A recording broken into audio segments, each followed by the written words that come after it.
Good evening, ladies and gentlemen. I should like now to introduce the featured artist of this evening's ordeal.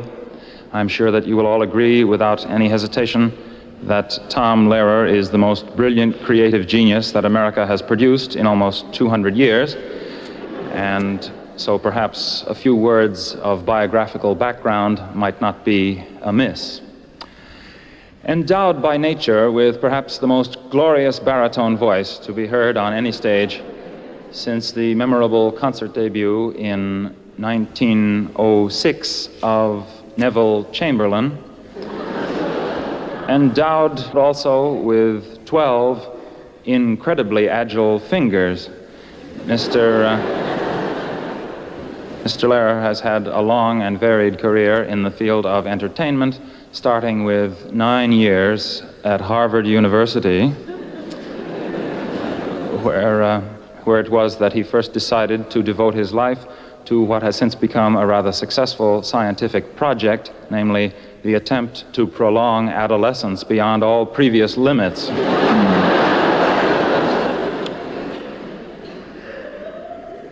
Even before he came to Harvard, however, he was well known in academic circles for his masterly translation into Latin of The Wizard of Oz, which remains, even today, the standard Latin version of that work.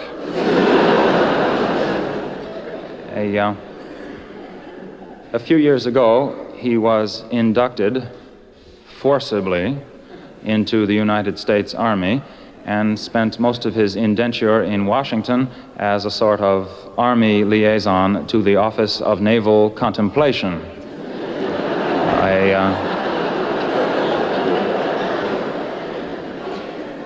About his service record, he is justifiably modest, but it is known that in a short time he rose to the rank of Brigadier General. However, before he could acquire tenure, he was discharged, and owing to nepotism and intrigue, he emerged with only the rank of Specialist Third Class, which was roughly equivalent in the American Army to your rank of Corporal without portfolio. But to return to his career in show business, for several years he toured vaudeville theaters with an act consisting of impressions of people in the last throes of various diseases. Some of you here tonight perhaps may recall with pleasure his memorable diphtheria imitation. He is generally acknowledged to be one of the greatest living American composers and is currently working on a musical comedy based on the life of Adolf Hitler. So without further ado, Tom Lehrer.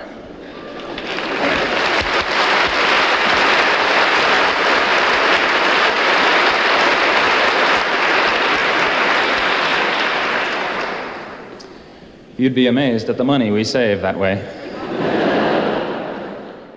Well, what I like to do on formal occasions like this is to take some of the various types of songs that we all know and presumably love, and, as it were, to kick them when they're down. I find that if you take the various popular song forms to their logical extremes, you can arrive at almost anything from the ridiculous to the obscene, or, as they call that in America, sophisticated. And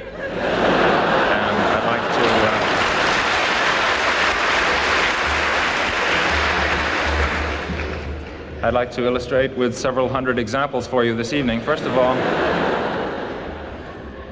I thought I'd start off with a really typical American type of song to get you attuned to my foreign accent.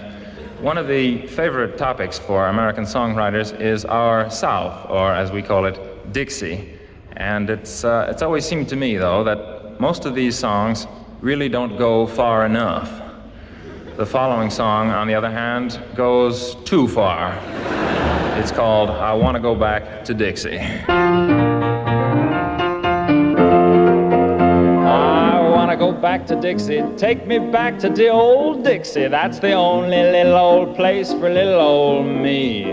Old times they are not forgotten, whopping slaves and selling cotton and waiting for the Robert E. Lee. It was never there on time. I'll go back to the Swanee where pellagra makes you scrawny and the honeysuckle clutters up the vine. I really am a fixin' to go home and start a mixin' down below that Mason-Dixon line. Oh, won't you come with me to Alabama, back to the arms of my dear old mammy. Her cookin's lousy and her hands are clammy, but what the hell, it's home. Yes, for paradise, the Southland is my nominee. Just give me a ham hock and a grit of harmony. I wanna go back to Dixie. I wanna be a Dixie pixie and eat corn pone till it's coming out of my ears. I wanna talk with southern gentlemen and put that white sheet on again. I ain't seen one good lynching in years. The land of the boll weevil, where the laws are medieval, is calling me to come and nevermore roam. I want to go back to the Southland, that you all and shut my mouth land, be it ever so decadent. There's no place like home.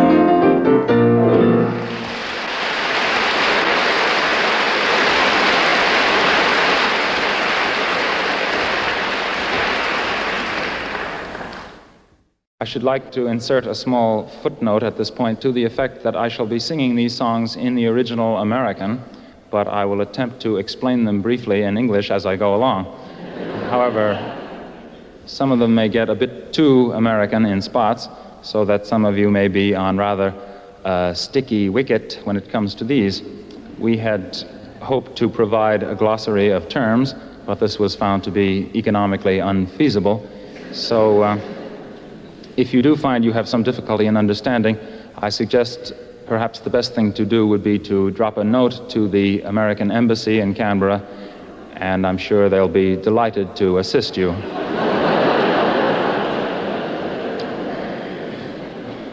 Failing that, though, if there is any difficulty in comprehension, I would suggest that you approach this evening's performance in the same spirit as you would, say, a performance of a Wagner opera in German, namely that the sheer, overwhelming beauty of the music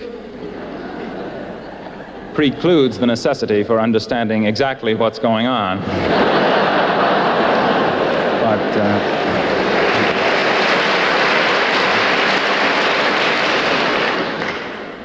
if I may indulge in a bit of personal history at this point, a few years ago I worked for a while for the Atomic Energy Commission, known affectionately as the AEC, at the Los Alamos Scientific Laboratory in New Mexico. I had a job there as a spy.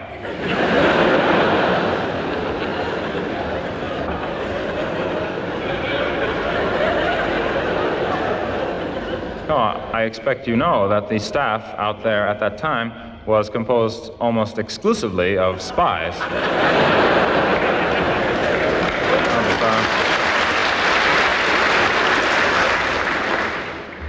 Of one persuasion or another. And as some of you may know, New Mexico is in the heart of the gun, smoke, and wagon train district, although in recent years, the area has been used for testing of somewhat more refined weapons than those used in the old westerns, and nowadays a security clearance is a more valuable thing to have than a shooting iron. So to commemorate that delightful metamorphosis, here is a modern cowboy ballad called "The Wild West is Where I Wanna Be."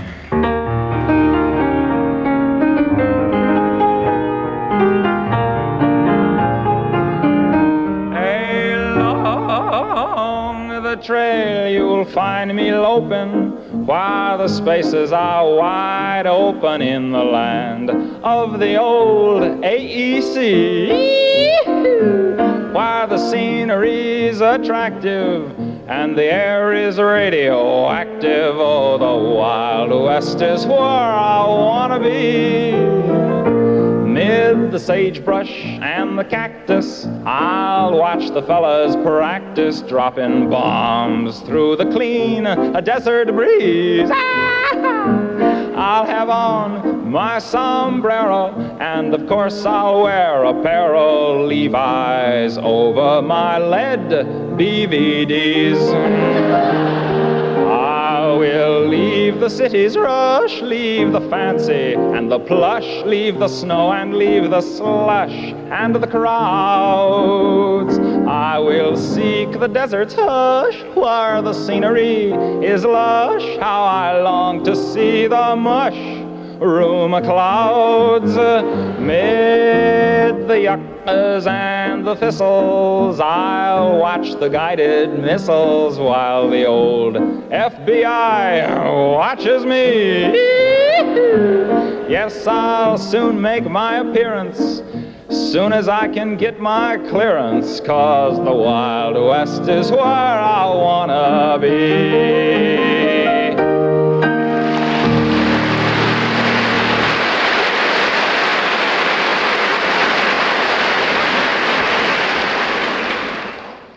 Now we come to a peculiar type of American song known as the football fight song. I'm not going to attempt to explain to you the American game of football. That particular bit of Americana has never been satisfactorily explained to me. But I will go so far as to say that although you do have a game here which is roughly comparable to our football, at least in the sense that it is equally pointless,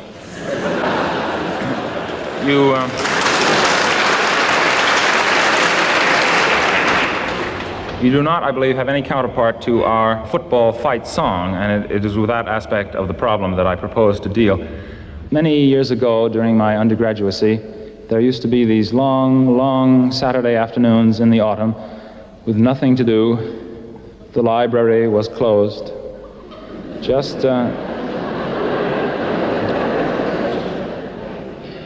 Just waiting around for the cocktail parties to begin. And some of us used to wander over to the, I believe it was called the stadium, to see what might be going on there.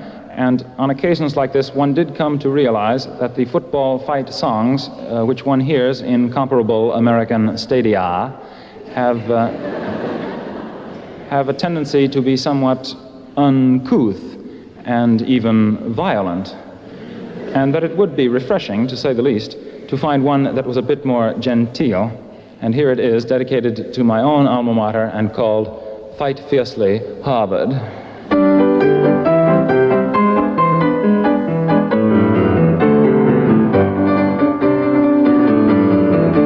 Fight fiercely, Harvard, fight, fight, fight, demonstrate to them our skill. Albeit they possess the might, nonetheless we have the will.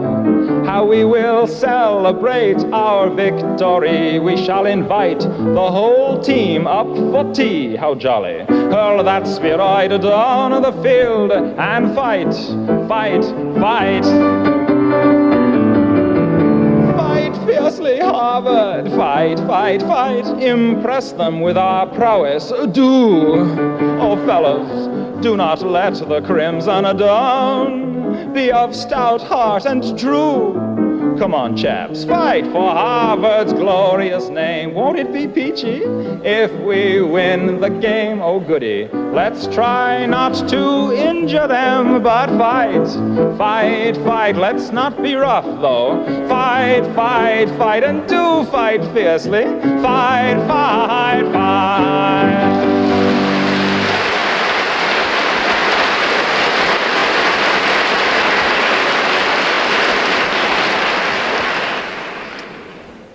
I mentioned before that there is no direct Australian counterpart to that type of song, and in pointing out these differences between the American and Australian cultures, I should add that I have been surprised at how similar the American and Australian ways of life are. I hope you won't take offense at that. Some countries do, you know. But naturally, there are many basic differences. For example, in Boston, Massachusetts, on the outskirts of which I live, and which is one of the oldest cities in the United States, it is considered a matter of great pride for one to be able to claim that he is descended from the original settlers. Such, I gather, is not the case here.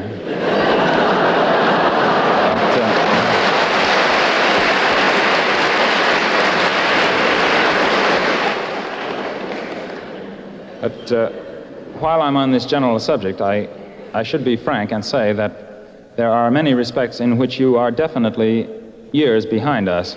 For example, your divorce rate, your juvenile delinquency rate, your mental illness rate are all shockingly low compared to ours. And I do feel that you will have to put your shoulders to the wheel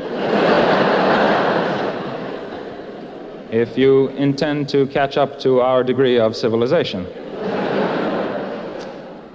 Although you do go in for hunting in Australia, you do not, I believe, practice the peculiar form of deer hunting in which we engage in the States, which goes roughly as follows.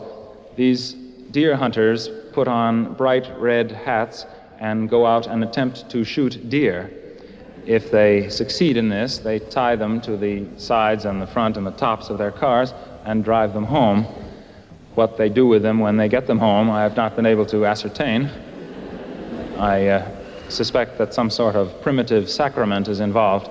But anyway, that's the way it's supposed to work in theory, but actually, during the hunting season, which takes place in the autumn, you see almost every day at least one item in the newspapers about somebody who has shot someone else under the impression, presumably, that he was a deer with a bright red hat.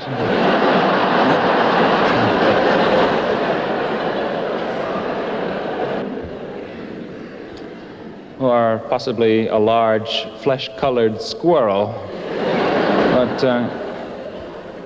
it seems to me that this marks an encouraging new trend in the grand old sport and deserves a new type of hunting song, which I present herewith.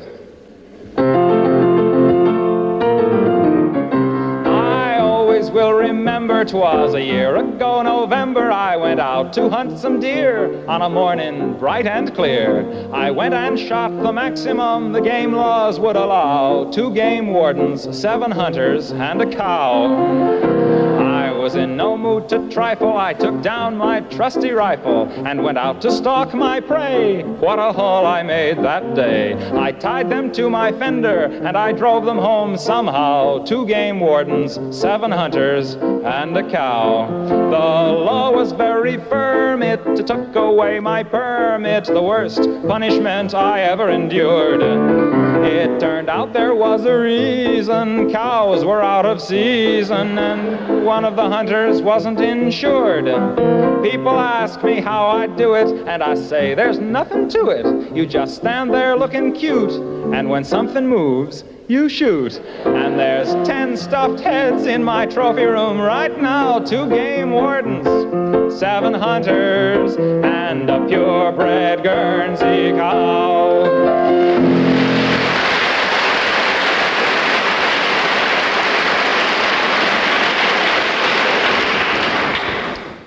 For many years now, Mr. Danny Kaye, who has been my particular idol since childbirth, has been doing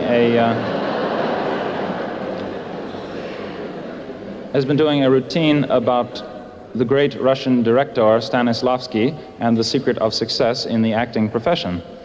And I thought it might possibly be of interest to adapt this idea to the field of mathematics. I always like to make explicit the fact that before my career was cut short in its prime, I was, in fact, an incipient mathematician. I don't like people to get the idea that I have to do this for a living. I mean, it isn't as though I had to do this, you know. I could be making, 800 pounds a year just teaching.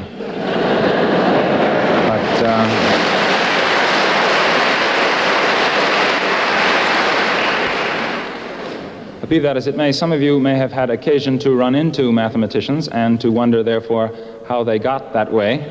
And here, in partial explanation, perhaps, is the story of the great Russian mathematician Nikolai Ivanovich Lobachewsky. Who made me the genius I am today, the mathematician that others all quote? Who's the professor that made me that way, the greatest that ever got chalk on his coat? One man deserves the credit, one man deserves the blame, and Nikolai Ivanovich Lobachewsky is his name. Hey, Nikolai Ivanovich Lobachewsky. I have never forget the day I first meet the great Lobachewsky. In one word, he told me secret of success in mathematics: plagiarize. Plagiarize. Let no one else's work evade your eyes. Remember why the good Lord made your eyes, so don't shade your eyes. But plagiarize, plagiarize, plagiarize. Only be sure always to call it, please, research. And ever since I meet this man, my life is not the same. And Nikolai Ivanovich Lobachewsky is his name. Hey, Nikolai Ivanovich Lobachewsky.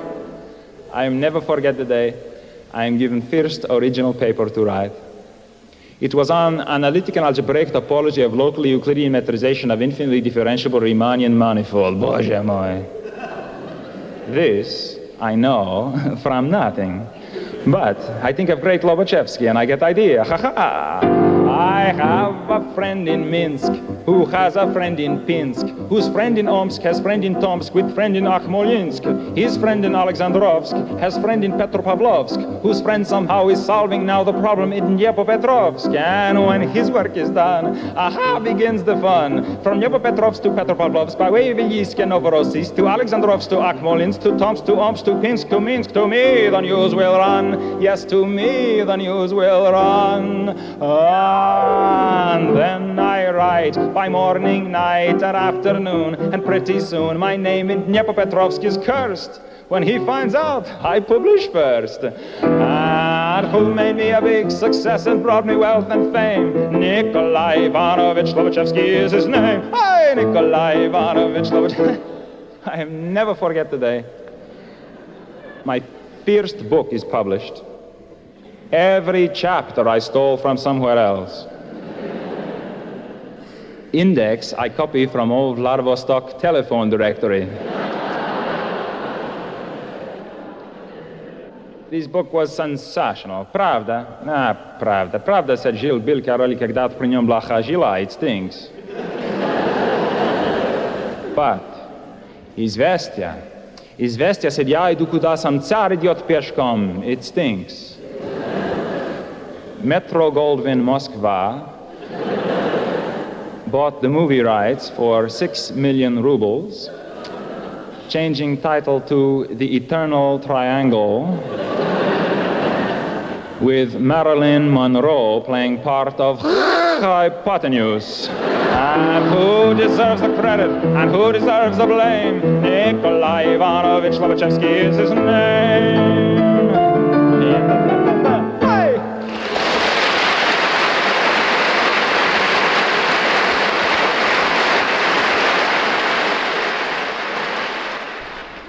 And now I'd like to turn to the folk song, which has become in recent years the particularly fashionable form of idiocy among the self-styled intellectuals in the States.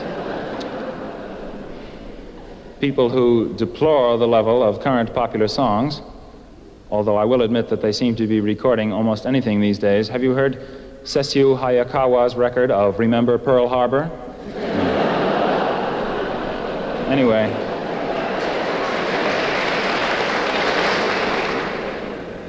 People who deplore the level of current popular songs and yet will sit around enthralled singing Jimmy Crack Corn and I Don't Care, or Green Grow the Rushes, oh, whatever that means. At any rate, for these elite, if we have any with us this evening, I should like to do an ancient Irish ballad which was written a few years ago, and which is replete with all the accoutrement of this art form. In particular, it has a sort of idiotic refrain in this case rickety-tickety tin coming along from time to time, running through, I might add, interminable verses. The large number of verses being a feature expressly designed to please the true devotees of the folk song, who seem to find singing 50 verses of On Top of Old Smoky is twice as enjoyable as singing 25. This type of song has also what is known technically in music as a modal tune. This means, for the benefit of any layman who may have wandered in this evening, that I play a wrong note every now and then. I think you'll notice that. I should say this song does differ strikingly from the genuine folk ballad in that in this song, the words which are supposed to rhyme actually do. Oh. In all fairness, I'm not directing these remarks against the vast army of folk song lovers, but merely against that peculiar hardcore who seem to equate authenticity with merit and illiteracy with charm. Oh, one more thing. One of the more important aspects of public folk singing is audience participation, and this happens to be a splendid song for group singing. So if any of you feel like joining in with me on this next song, I would appreciate it if you would leave right now.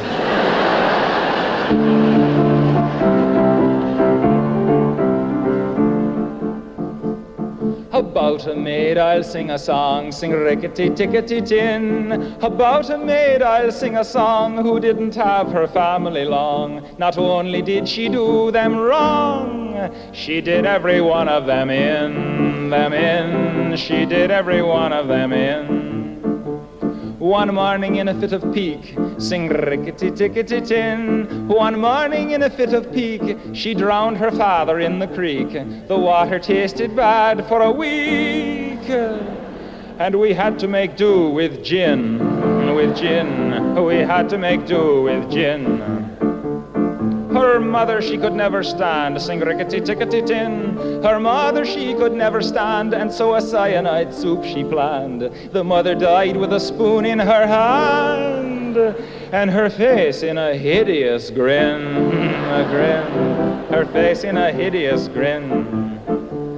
She set her sister's hair on fire, rickety-tickety-tin. She set her sister's hair on fire, and as the smoke and flame rose higher, danced around the funeral pyre, a-playing a violin, playing a violin.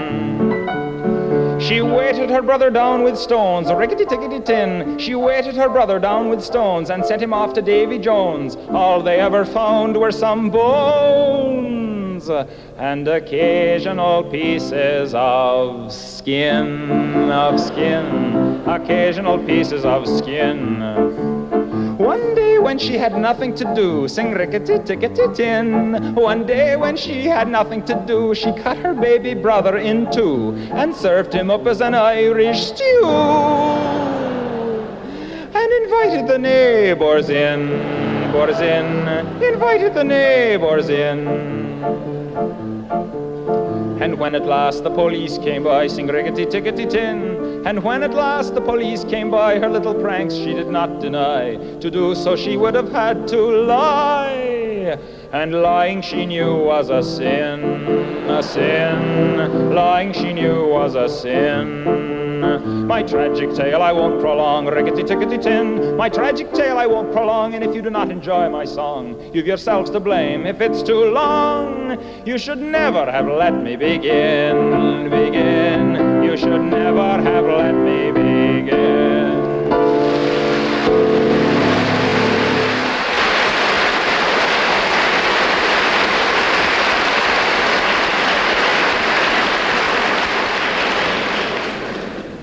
The most popular type of popular song in any country is, of course, the love song, and I'd like to illustrate several subspecies of this form during the evening. First of all, the type of love song in which the fellow informs the girl that although the years ahead will almost certainly destroy every vestige of her already dubious charms, that nonetheless his love for her will shine on forever through the years, you know? another example of stark realism in the popular song. This particular example is called When You Are Old and Gray, and I'd like to dedicate it to anyone in the audience who is still in love with each other.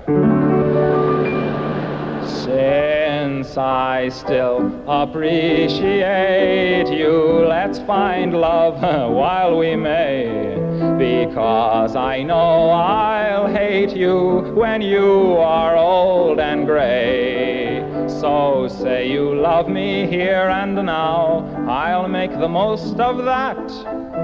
Say you love and trust me, for I know you'll disgust me when you're old and getting fat. An awful debility, a lessened utility, a loss of mobility is a strong possibility. In all probability, I'll lose my virility, and you your fertility and desirability. And this liability of total sterility will lead to hostility and a sense of futility.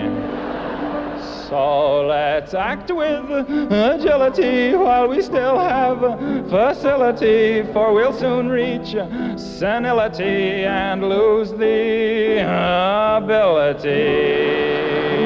Your teeth will start to go, dear, your waist will start to spread. In 20 years or so, dear, I'll wish that you were dead. I'll never love you then at all the way I do today. So please remember, when I leave in December, I told you so in May.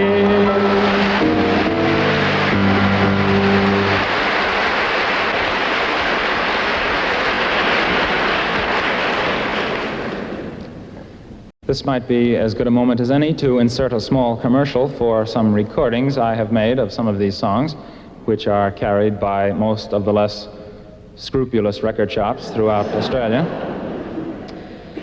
If your own favorite record dealer does not have them, I suggest you simply belt him one right in the teeth. These recordings were designed actually for those discriminating few in each community to whom quality is no object. But there is one difficulty with them. I should be frank with you. They are unfortunately unbreakable. However, we have a vast research staff at work on this very problem, even now as I address you here. And we hope to make them in time, if not breakable, at least soluble in water. So much for the commercial. Now we come to the Dear Hearts and Gentle People school of songwriting, in which the author tells you that no matter how much sin and vice and crime and corruption go on where he comes from, it's still the best place in the world because it's home, you know, sort of gets you. This example is called My Hometown.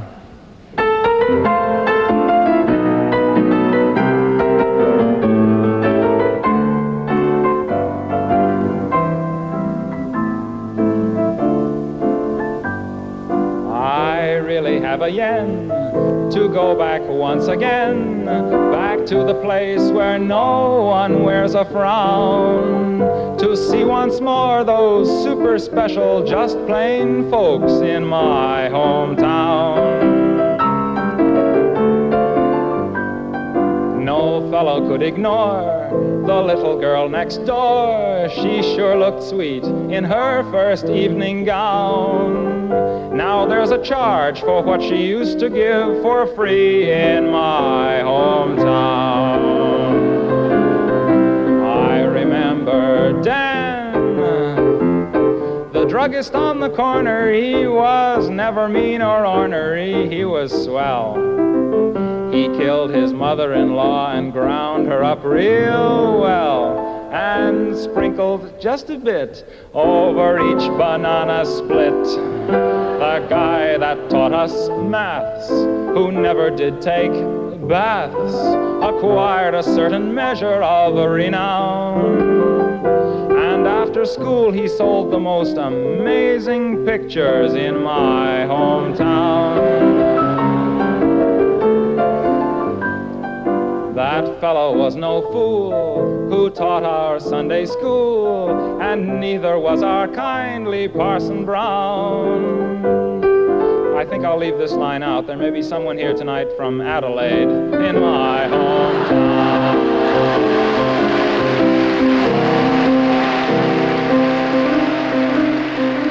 I remember Sam, good old Sam. He was the village idiot, and though it seems a pity it was so, he loved to burn down houses just to watch the glow, and nothing could be done because he was the mayor's son, the guy that took a knife and monogrammed his wife, then dropped her in the pond and watched her drown. Oh yes, indeed, the people there are just plain folks in my hometown.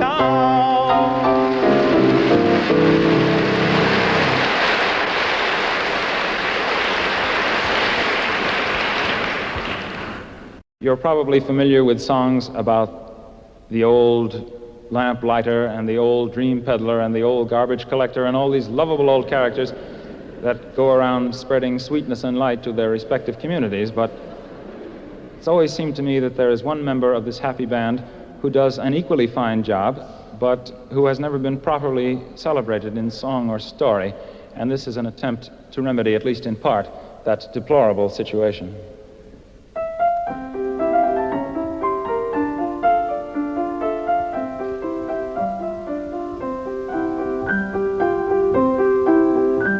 When the shades of night are falling, comes a fellow everyone knows. It's the old dope peddler, spreading joy wherever he goes. Every evening you will find him around our neighborhood. It's the old dope peddler, doing well by doing good. He gives the kids free samples because he knows full well that today's young innocent faces will be tomorrow's clientele. Here's a cure for all your troubles. Here's an end to all distress. It's the old dope peddler with his powdered happiness.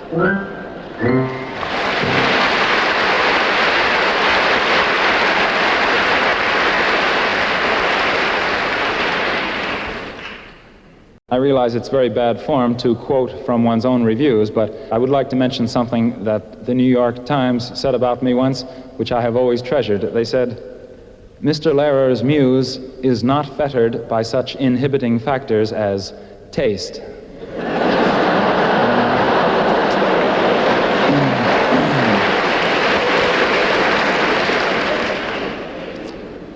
But enough of former triumphs. I'd like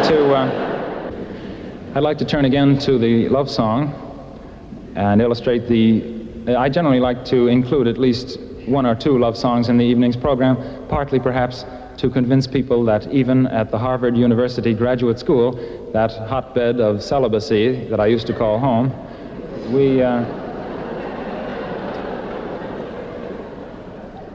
did have our moments.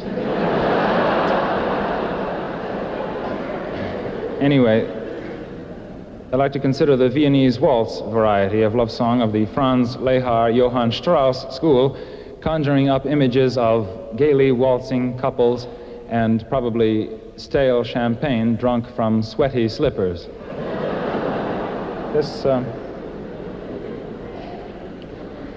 This illustration is called the Wiener Schnitzel Waltz.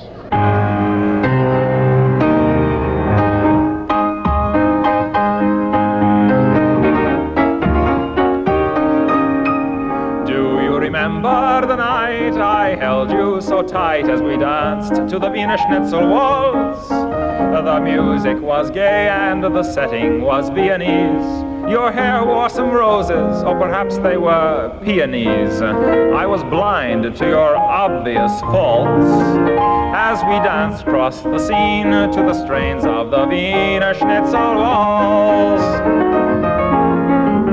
Oh, I drank some champagne from your shoe, la la la. I was drunk by the time I got through, la la la. For I didn't know, as I raised that cup, it had taken 2 bottles to fill the thing up. It was I who stepped on your dress, la la la. The skirts all came off, I confess, la la la, revealing for all of the others to see just what it was that endeared you to me.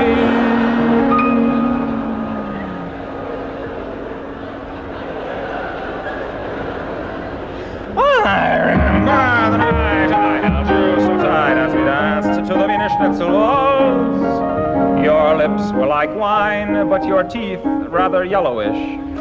The music was lovely, quite Ivor Novello-ish. I drank wine, you drank chocolate malts. And we both turned quite green to the strains of the Wiener Schnitzel waltz.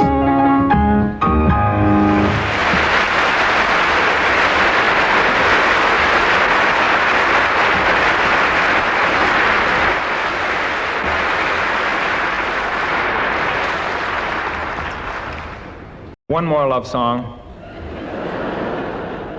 This one is a tender little ballad entitled simply, I Hold Your Hand in Mine.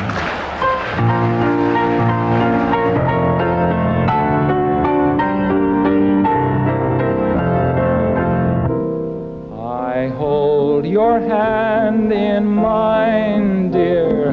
I press it to my lips. I take a healthy bite from your dainty fingertips.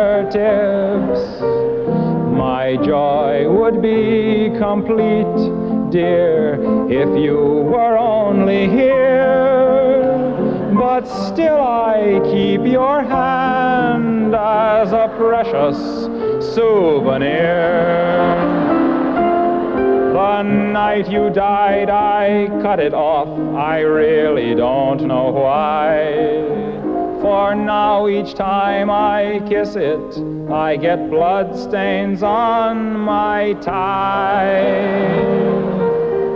I'm sorry now I killed you, for our love was something fine. Until they come to get me, I shall hold your hand in mine.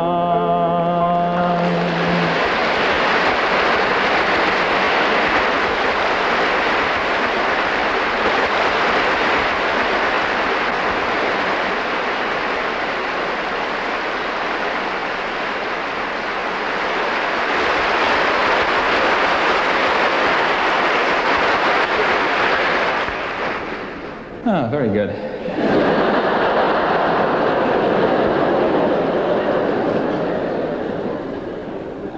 I've been delighted to find that people in Australia are just as sick as those back home. Good on you. This is actually is particularly rewarding to me because I have always regarded it as part of my mission in life to follow around after Billy Graham and try and undo some of the work he has done.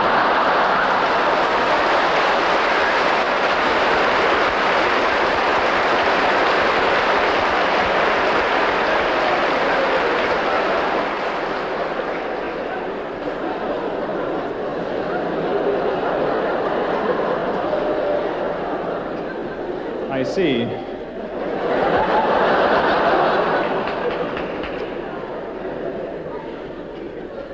You can make your decisions backstage after the show.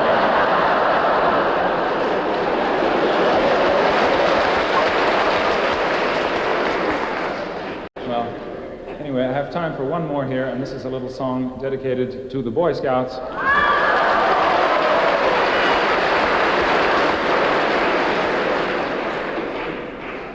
We seem to have several patrols here tonight.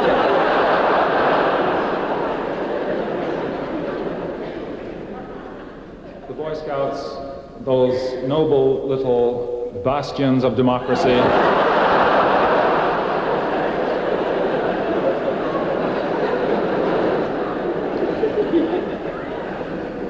and the RSL of tomorrow.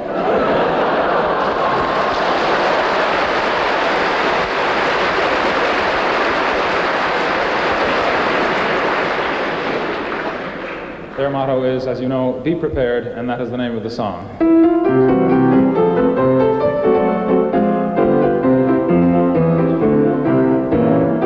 Be prepared. That's the Boy Scouts marching song. Be prepared. As through life you march along, be prepared to hold your liquor pretty well. Don't write naughty words on walls if you can't spell. Be prepared to hide that pack of cigarettes. Don't make a book if you cannot cover bets. Keep those reefers hidden where you're sure that they will not be found, and be careful not to smoke them when the scoutmaster's around, for he only will insist that they be shared. Be prepared. Be prepared. That's the Boy Scouts' solemn creed. Be prepared.